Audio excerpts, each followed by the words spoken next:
कश्यप बेचारी हालो बेहाल हो चुकी है सुन सुन कर इस औरत की बातें। क्योंकि कोई 10 दफ़ा तो उसने ये लफ्ज़ सुन लिया है कि इन लोगों को बोलो कि यहाँ से चले जाएं। अरे भाई, सर्वर आगे से क्यों नहीं बोल रहा है कि आखिर शमीम तुम कैसी बातें कर रही हो। ये उनका भी घर है और यहाँ से नहीं जा सकते हैं। असल गलती जो है उनके अब्बा जान की है और इसके अलावा कुछ नहीं है। शमीम जो है वो बार बार एक ही बात पर अटकी हुई है कि मज़ीद इस तरह मैं नहीं बर्दाश्त करती। यानी कि जैसे ही घर में वो रह रही है और देख देख के कश्यप को काफ़ी ज़्यादा उसको जलन महसूस हो रही है और बहुत ज़्यादा गुस्सा करती जा रही है कि ये तो असल की डॉक्टर बन जाएगी और अच्छा खासा पैसा कमाएगी और मैं झूठी डॉक्टर हो के भी यानी कि कुछ नहीं कर सकी। और उल्टा उसको बार बार अपनी ज़िल्लत याद आ रही है, जिस पर आप देखेंगे कि सरवर कहता है कि बेटा तुम उससे मुकाबला क्यों कर रही हो, देखो उसका और तुम्हारा कोई भी मुकाबला नहीं है। वो वाकई में डॉक्टर है और तुम्हें एक चीज़ को समझना होगा। अब्दुल बारी का ये रवैया अब सबकी समझ में नहीं आ रहा है और सबको गुस्सा आ रहा है कि आखिर ये इंसान कैसे बदल सकता है। और अब्दुल बारी कहता है कि अगर आप गलत बात करेंगी तो आपको हमारी बातें सुननी पड़ेंगी, इसलिए बेहतर यही है कि कोई भी गलत बात करने से पहले 10 दफ़ा सोच लीजिएगा, क्योंकि मसला बड़ा संगीन हो चुका है। अब्बा जान, अब आपको भी समझना होगा और समझाना होगा, क्योंकि हर बार खामोशी इख्तियार नहीं की जा सकती है। कुछ ना कुछ तो बोलना पड़ता है, वरना ये तो हमें बेच खाएं।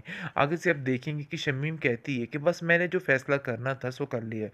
बहुत जल्द आप दोनों यहाँ से निकल जाइए, क्योंकि मैं अब आप लोगों को मज़ीद यहाँ पे नहीं रहने दूंगी। मैं तंग आ चुकी हूँ आप लोगों को यहाँ पे देख देख के। बहुत ही दिल परेशान होता है जैसे ही आप लोगों को देखती हूँ, क्योंकि आप लोगों ने तो अब्बा जी को भी खतरे में नहीं लाया और उनकी मर्ज़ी के बगैर अपनी हर चीज़ को पूरा करते जा रहे हैं। मेरी मजबूरी कोई समझ ही नहीं रहा। दूसरी तरफ शमीम कहती है तुम तो चुप ही कर जो, क्योंकि तुम्हें कुछ बोलने का फ़ायदा नहीं है। तुम हमेशा से यही चाहती थी और यही हुआ। मुझे तो ऐसा लगता है कि तुमने जानबूझकर ये सारी गेम रचाई है ताकि तुम मुझे नीचा दिखा सको। जिस पर कश्यप कहती है कि आपके साथ बहस करने का कोई भी फ़ायदा नहीं है। मैं जानती हूँ कि बिल्कुल बेफजूल है। जिस पर सुलेखा भी समझाती है कि देखो कश्यप, तुम्हें कोई भी ज़रूरत नहीं है उन लोगों के बेफजूल बात करने की।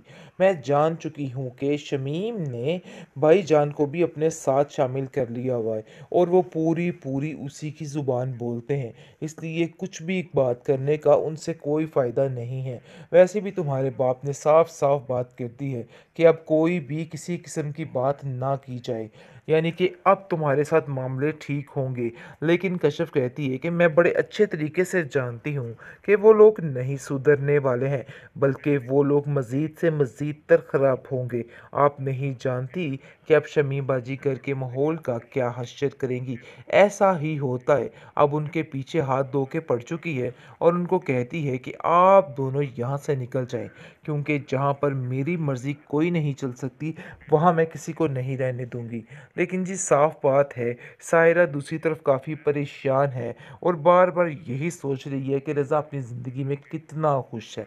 लेकिन सब उसको समझाने में लगे हुए हैं कि तुम्हें परेशान नहीं होना, वो लोग ऐसे नहीं थे जिनके साथ गुजारा होता, इसलिए जो होता है अच्छे के लिए होता है।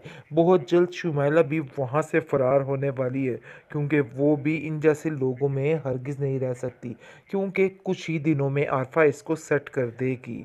फिर इसका ना तो यहाँ का कोई सिस्टम रहेगा और ना वहाँ का सिस्टम रहेगा। फाइनली शमीम का डॉक्टरी का भूत तो उतर चुका है, क्योंकि अब उसको समझ आ चुकी है कि वो कुछ भी नहीं है। खैर जी, अब देखेंगे कि अपनी करतूतों से अभी भी ये मैडम बाज नहीं आ रही। अभी भी हुक्मरानी पे हुक्मरानी है। यानी कि बजाय इसके कि वो शर्मिंदा हो कि वो कहाँ से होके आई है, लेकिन फिर भी उसको रत्ती भर किसी चीज़ का असर नहीं है। अभी भी वैसे ही दंदनाती फिर रही है हर जगह पे, हर एक को जलील करने के लिए। बहुत ज़्यादा परेशान हो चुका है उसका बाप भी उसको देख के, और कहता है कि शमीम देखो, घर के माहौल को ख़राब मत करो। तुम नहीं जानती हो कि क्या क्या हुआ। भाई, अब्दुल बारी ने अपनी पूरी कोशिश की है, लेकिन अगर उससे काम नहीं हो पाया तो इसमें किसी की क्या गलती। जिसको सुनकर वो कहती है कि अब्बा जान बस ही कर दीजिए, आप नहीं जानते हैं कि इसने ये जानबूझकर सारा नाटक किया है। 1 मिनट में अगर ये कॉल करता चचा जान को तो उसी वक़्त काम हो जाना था। आगे से अब्दुल बारी कहता है कि बस कर दीजिए बाजी, बस कर दीजिए। कितना आप और वर्गलाएँगी मेरे बारे में? मुझे तो समझ नहीं आ रही कि आखिर आप क्या कर रही हैं? मैंने किसी से कोई बात की ही नहीं, हालाँकि वहाँ पे फ़ोन आया था, मैंने अपनी यानी कि कश्यप का फ़ोन भी काट दिया था। आगे से अब्बाजान कहते हैं कि मुझे पूरा यकीन है, ऐसा ही हुआ है। तुम क्यों बिला वजह शक कर रही हो? आगे से शमीम कहती है कि बस बात तो ये तय है कि अब इन लोगों का फ़ैसला कीजिए और यहाँ से इनको चलता कर दीजिए, क्योंकि मुझे नहीं लगता कि इन लोगों का यहाँ पे रहना बनता है। दूसरी तरफ कश्यप कहती है कि भई देखिए, आपको मैंने पहले ही कहा था कि अगर आप ये काम करेंगी तो बुरे तरीके से फँस जाएँगी, लेकिन आपने मेरी एक नहीं सुनी, बल्कि आप अपनी ही मर्ज़ी करती चली गई। आपको मैंने बारहा समझाया, लेकिन आपको मेरी बात की बिल्कुल समझ नहीं आई। मैंने आपको पहले भी बताया था कि ये काम बहुत रिस्की है। दूसरी तरफ शमीम कहती है तुम तो चुप ही कर जाओ, क्योंकि तुम्हें कुछ बोलने का फ़ायदा नहीं है। तुम हमेशा से यही चाहती थी और यही हुआ। मुझे तो ऐसा लगता है कि तुमने जानबूझकर ये सारी गेम रचाई है ताकि तुम मुझे नीचा दिखा सको। जिस पर कश्यप कहती है कि आपके साथ बहस करने का कोई भी फ़ायदा नहीं है। मैं जानती हूँ कि बिल्कुल बेफजूल है।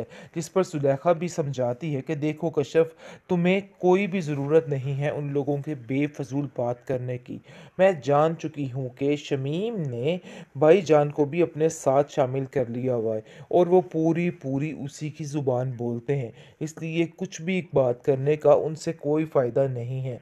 वैसे भी तुम्हारे बाप ने साफ साफ बात कर दी है कि अब कोई भी किसी किस्म की बात ना की जाए, यानी कि अब तुम्हारे साथ मामले ठीक होंगे।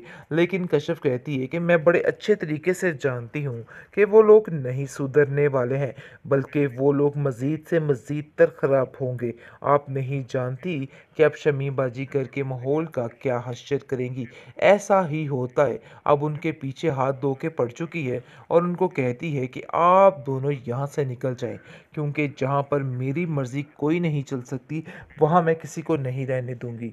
लेकिन जी साफ बात है, सायरा दूसरी तरफ काफ़ी परेशान है और बार बार यही सोच रही है कि रज़ा अपनी ज़िंदगी में कितना खुश है, लेकिन सब उसको समझाने में लगे हुए हैं कि तुम्हें परेशान नहीं होना। वो लोग ऐसे नहीं थे जिनके साथ गुजारा होता, इसलिए जो होता है अच्छे के लिए होता है। बहुत जल्द शुमैला भी वहाँ से फ़रार होने वाली है, क्योंकि वो भी इन जैसे लोगों में हरगिज़ नहीं रह सकती, क्योंकि कुछ ही दिनों में आरफा इसको सेट कर देगी। फिर इसका ना तो यहाँ का कोई सिस्टम रहेगा और ना वहाँ का सिस्टम रहेगा।